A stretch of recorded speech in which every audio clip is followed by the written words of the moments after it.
Le cacao en Côte d'Ivoire. Pourquoi les producteurs doivent changer de stratégie pour gagner plus d'argent? Le cacao est l'une des plus grandes richesses agricoles de la Côte d'Ivoire. Mais une question mérite d'être posée. Est-ce que ceux qui produisent cette richesse gagnent réellement assez d'argent? Alors aujourd'hui, le marché du cacao connaît de grands changements. Les prix évoluent, les marges de production augmentent, les exigences de qualité deviennent plus importantes et certains producteurs risquent de travailler plus pour gagner moins. Alors, comment un producteur de cacao peut-il protéger ses revenus et améliorer la rentabilité de son exploitation? C'est ce que nous allons analyser, bien sûr, dans cette vidéo. Bonjour, bonsoir. Si tu es nouveau sur la chaîne, laisse-moi te la présenter en quelques secondes. Elle s'appelle Conseil agronomique Bar Agronomic Council et elle fait exclusivement dans la proposition des solutions s'agissant de la production animale, végétale et de la transformation agroalimentaire. Donc si tu as une question ayant trait aux différentes spéculations que je viens d'évoquer, n'hésite pas à me le faire savoir en commentaire et je me ferai un plaisir de te répondre. D'ici là, garde la même niaque pour la thématique qui t'est proposée aujourd'hui. La suite, c'est maintenant. Le cacao en Côte d'Ivoire. Pourquoi les producteurs doivent changer de stratégie pour gagner plus d'argent? La Côte d'Ivoire actuellement occupe une place stratégique dans le cacao mondial. Des millions de personnes dépendent directement ou indirectement de cette filière. Mais derrière les chiffres de production, il existe une réalité économique. Produire du cacao ne signifie pas automatiquement être rentable. Un producteur doit aujourd'hui réfléchir comme un entrepreneur agricole. Il doit maîtriser ses coûts, son rendement par hectare, la qualité de ses fèves, la gestion de sa plantation et sa capacité à créer plus de valeur. Pour ce faire, il faut savoir la situation actuelle que vit bien sûr le cacao en Côte d'Ivoire. Il faut savoir que le cacao ivoirien traverse une période importante. Actuellement, le marché international connaît une forte demande, notamment avec les besoins croissants de transformation et de consommation, je voulais dire mondiale. Mais en parallèle, les producteurs font face à plusieurs défis.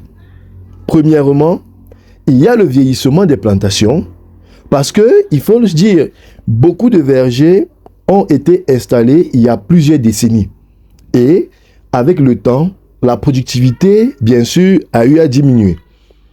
Il y a également le fait qu'un cacao vieillissant peut produire beaucoup moins qu'une plantation bien entretenue et renouvelée.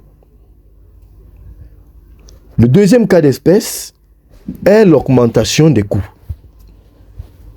Aujourd'hui, le producteur doit gérer la main-d'œuvre, les intrants, l'entretien, la lutte contre les maladies, la fertilisation même.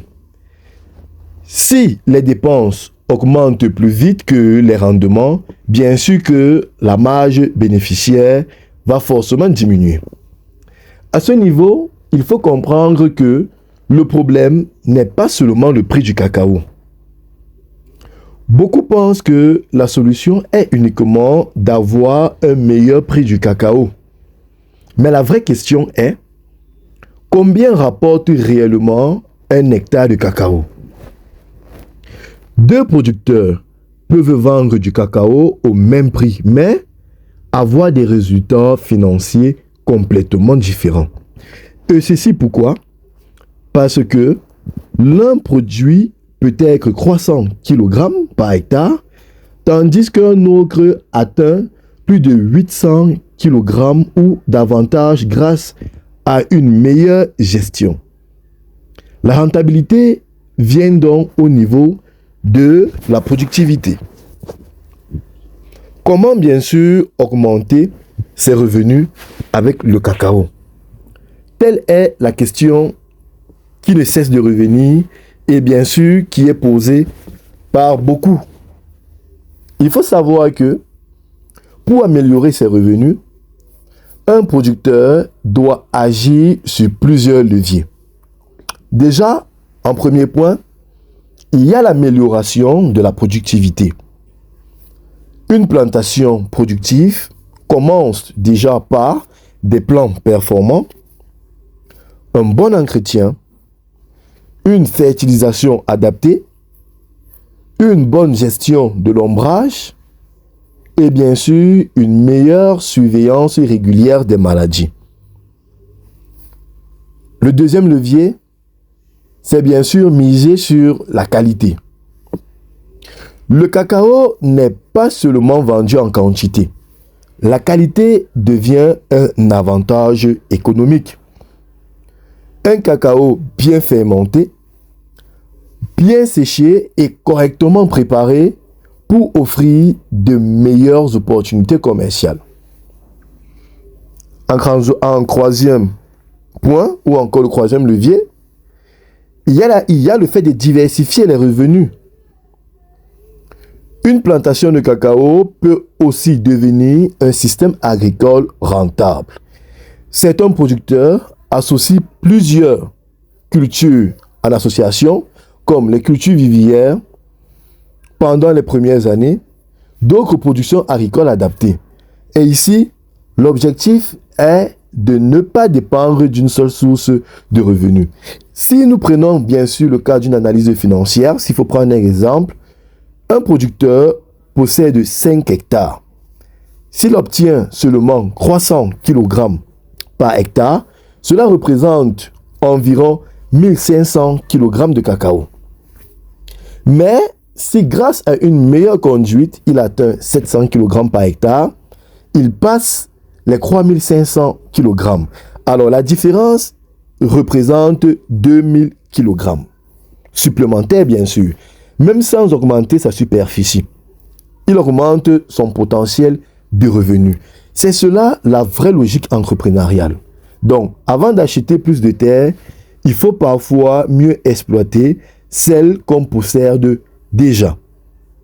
Les erreurs, bien sûr, qui font perdre de l'argent aux producteurs.